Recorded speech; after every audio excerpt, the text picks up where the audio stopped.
War and Peace by Leo Tolstoy, read by Adrian Wood, auto-summarised by OSX. But it lifted all the more sweetly, and was especially charming when she turned to speak to his daughter, the beautiful Helene, grandee of Catherine's time, who now lay dying in Moscow. The young man beside whom sat only one elderly lady, who with her thin, careworn face maintenance of the balance of power of Europe, and it would save the affectionate eyes, now came up and took his arm. Before he looked round, Vicomte continued, with the air of a man who, in a matter with which... "People," he went on, turning to Anna Pavlovna, "he ever was a hero, but you must decide on something. Your father expects it." "Anything." "Here is a letter to Prince Vasily, and here is money. Write to not write." "Lease," said Prince Andrew dryly, raising his voice to the pitch which idiot. "But what's the good?" And he waved his arm. "An officer of the Semenov regiment, a notorious gambler and duellist, who..." And without holding on to anything, "Is that right?" Hold of Dólokhov's shirt. Dólokhov stood frowning and did not speak. Pierre jumped upon the window Pavlovna's soirée. The matter was mentioned to the Emperor, an exception. "Very silly," said Vera. "I am ashamed of you. Secrets indeed." Sister with the mole. "Mamma, what sweets are we going to have?" Natasha again cried boldly. "Well then, let's be quick. Boris, come here," said Natasha. But where a paper she held in her hand, with the verses Nicholas had written, the doctors pronounced recovery impossible. After a mute confession, inquire after the Count's health, came himself that evening to bid a mon cousin, seemed to consider me a perfect fool, said the Princess with forgotten. "Our duty, my dear, is to rectify his mistake, to ease his with something more than curiosity and sympathy." He noticed at the spot where Pierre's face had been before he sat down. Anna Mikhailovna, inquiring whisper, then pointed to the quilt. The eyes and face of the needs repose? Worldly conversation at a moment when his soul is all ready. It is painful, but it does one good. It uplifts the soul to see such silent prayer. Every morning she came in like that, and every morning, P.S. Let me have news of your brother and his charming little wife. Fixed straight on his sons. Something twitched in the lower part of the pressure lay his only hope of salvation. Clear, insolent eyes in the general's face. Have a look at it. And Kutuzov with an ironical smile about the corners, white foam on the waves of the ends. An officer, in a cloak and with action they had been wounded.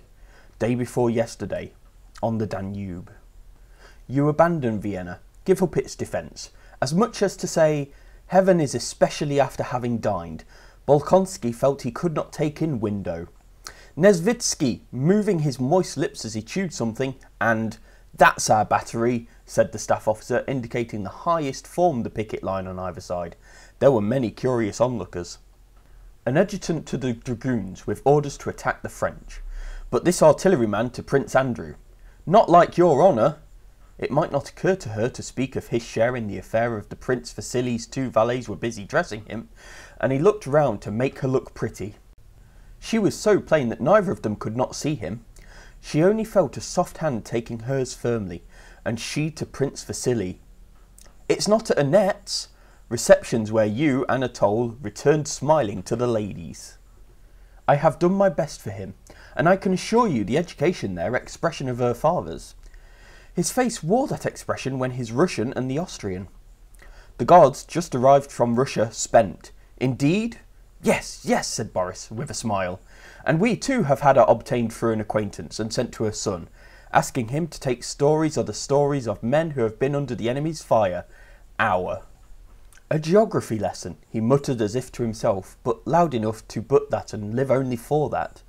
"Yes, for that alone. I shall never old Guriev.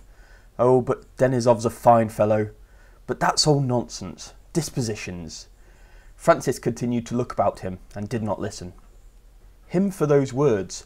Bullets flew hissing across the regiment and across being alone and despondent.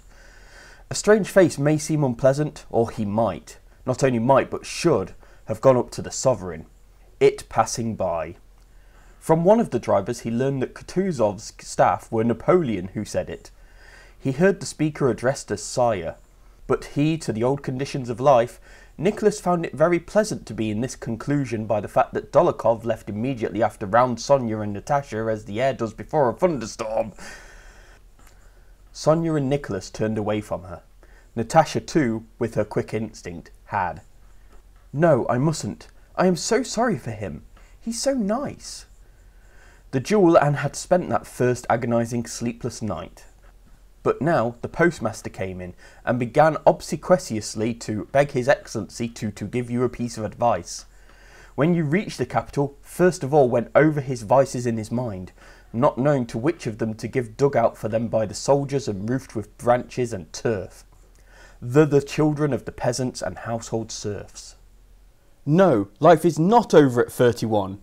Prince Andrew suddenly decided resource was one he very frequently employed.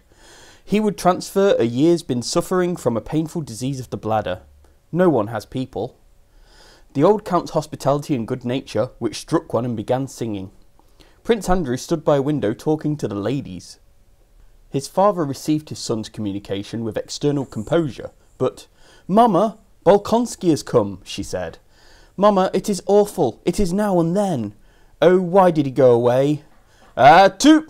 came the long-drawn cry of one of the bourgeois whippers-in, who visit, and I came in such a costume only to see my daughter. I beg on the stage, and expressed delight which to Natasha seemed feigned. I standing in a corner of the drawing-room surrounded by young men. There out-gallop him.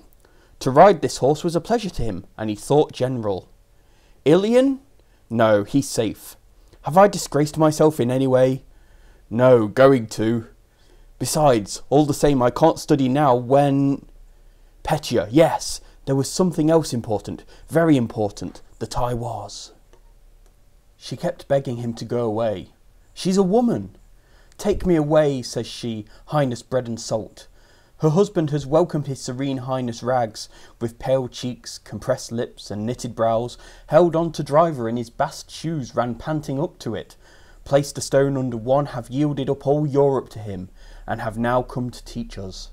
Find the forest, her feelings, and a talk with a beekeeper she met, and cloud that had concealed it, was shining, with rays still half broken on the third they placed Prince Andrew. For a little while he was left looked at them how many Russians there were for each Frenchman, and at the end as at the beginning of the battle. The moral force of the beyond Moscow. And the troops retired one more, last, day's march, and gives a report quite contrary to what was said by the officer him, and he absolved her from her sins. Next day she received a box.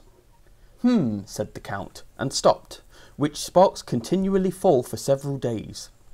A town built of wood, the pale face and shining eyes of the very Natasha of whom he had just from them in practical activity. But when she heard of Prince Andrew's cutting off and capturing Napoleon with his marshals and his army, beside a long row of unharnessed French guns, at the approach of Kutuzov, who, wearing a white cap with a red band and a padded overcoat. Give him some porridge. It takes a long time to get filled up after affection. They went silently to table. The footmen drew back the when on saying goodbye he took her thin, slender hand. He could not help deluding himself. Doesn't he know that he's a man, just a man? While sighed, and her deep eyes expressed a quiet sadness as though she...